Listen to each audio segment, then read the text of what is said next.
Hello YouTube world, my name is Nicholas Montez, and you're watching my YouTube channel, The Teenage Movie Critic, and welcome back to my YouTube channel, everybody. And in today's video, we're doing the next episode of Daredevil Born Again, episode 8, and yeah, that's it. We're almost done with watching Daredevil Born Again, where we have one more episode left after this, next week on Tuesday, the 15th. And it's come to say I'm very excited for next week's episode. It's going to be something crazy. And I think that this was a pretty great episode. I will say it's a little bit disappointing, the fact that we're almost done with this series. And especially with this one, which I guess we'll use this episode. We'll use this episode to talk about some of my frustrations with some of this season. Is while I think this show has some fantastic writing, it has some great story choices in the way they're continuing this character with Matt Murdock. Obviously, the supporting cast isn't quite as good as Karen or Foggy, but you can tell that they're as another Matt Murdock story and a Kingpin story. There's something still very interesting there, to where it's doing a story where Matt Murdock gives up being Daredevil. He does come back a little bit, but but you can see of how him coming back is affecting this new life that he's created, and it all builds up to that one moment at the end, which I really loved. Which I guess we'll talk about the episode right now. So overall, what I think about it, so I thought all the Bullseye stuff was actually really good.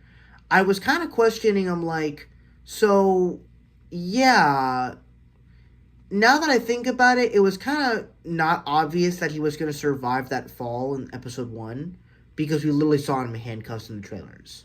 So not entirely surprising, but I didn't actually know when we were going to see that clip of him and the prisoners and all that stuff, so until this episode. So I was actually kind of surprised in what they were going to do with him. And it turns out that he didn't just go on a killing spree, going on a revenge mission for Matt Murdock and Karen Page and Foggy. He was sent by Vanessa to go kill him, which I actually have a lot of thoughts on this. A little bit. I was like, oh, he wasn't a guy out for blood and thirst and wanted to settle a score. He was a hired assassin, made it to kill. Okay, fine.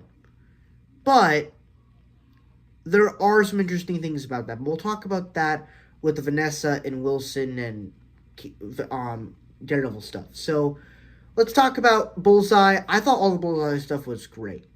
In the fact that I think that one of the things I liked about this episode, and we'll probably see next week's episode, is it shows a lot better of production value, where if you look at the last 7 episodes of this series were essentially done by the Overhaul crew, the people that were originally making this show, where they were going to write off Karen and Foggy as dead off screen, and then this show was going to be a comedy, and Daredevil wasn't going to appear in the costume until for either 4 or 5 episodes.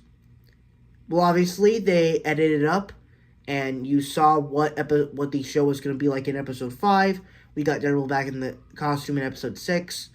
And now we got the last 2 episodes, and instead of showing of what this season could have been, I would say it's showing us what the season 2 is going to be like. So that's kind of nice. And for what they gave us with this one, I thought it was actually really well done. Where whenever, my favorite thing of this episode, all the blue lighting, whenever Bullseye just locks in, and all his little clever ways of doing it. Like you had an idea. It seems kind of obvious now when Bullseye is messing with Matt.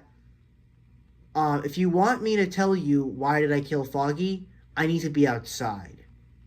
But Was there really? He only said that because he needed to smash his head in, so that way maybe he could like break a tooth, so he could be and then a poof. Even a tooth can be used as a weapon. Like, that's how skillful this man is. Like, I kept seeing this image of him like biting on a tooth in a trailer. I'm like, or is that like a bomb or a bullet or something? I'm like, no, that's a tooth. And he just spits it at the guard, and I'm like, well, damn. Even the smallest of objects can actually be used as a weapon. So, very creative for Bullseye to do that. And then, of course, he kills the two people, so that's fantastic.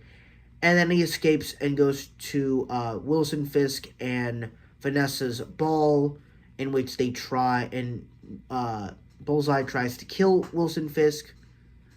And unfortunately, he misses, and he shoots Matt instead. And that's another thing that this episode did really well, is once again setting up the tension at that ball, which, in my opinion, the ball setting is a perfect setting for a lot of different things. If you go to the Hawkeye show, it's a great setting for lots of intrigue, lots of exciting action, getting people out of the way, explosions left and right. It's also big and massive, so you can go on multiple floors. You can crash through windows. You can do all that stuff. And I was kind of hoping that's what Daredevil Born Again was going to be like with this ball sequence, where we're going to somehow have a fight scene between Matt Murdock and Daredevil, and something's going to happen, and Matt Murdock's going to have to fight Bullseye without the suit on, or whoever he's going to shoot. He's going to have to go Daredevil quick and use something to throw at Bullseye's gun to disarm it. He doesn't do that. He actually takes the blow for Kingpin. Which, once again, doing that great tension of showing us who's going to get shot, what's going to happen, is Heather going to find out that he's Daredevil, what is going to happen. But also, I think the way they use the characters really well in this series, of course, the Vanessa stuff has been obvious since episode 1. Really, since when Vanessa sent that guy to kill Kingpin, it's been obvious. Because you knew right from the start, when they started talking and working together, their relationship is nothing like it was before in the original Daredevil show. So, it's kind of obvious with that. But also, I loved the way that they're doing the Kingpin and Daredevil storyline, where Matt thinks it's Fisk, but he realizes it was Vanessa this whole time. And even what Bullseye said, one day you're actually going to protect your worst enemy. And that's what he ends up doing. He saves Kingpin from the bullet. And I'm very curious as to seeing what this plotline is going to do with the other shows. Because we obviously know Kingpin's not going to die from this. We don't even know if Daredevil and Kingpin are actually going to fight in this series. All we know is they're somewhat changing their ways of how they are surviving. And that, to me, is what makes this show kind of interesting. So, I'm very excited for next week's episode. But really, I think with this episode, this was the perfect example. Obviously, I actually wish we had a lot more tension building. I wish we had these exciting color palettes with this show. And I wish we had a lot more exciting action throughout this series, which I think was missing besides, the fight in episode 1, the fight with Muse in episode 6. There's a lot of exciting stuff that could have happened, but they just didn't do it. And I was kind of disappointed, but we're going to get a lot of good action next week. So that's kind of my review for episode 8 of Daredevil Born Again.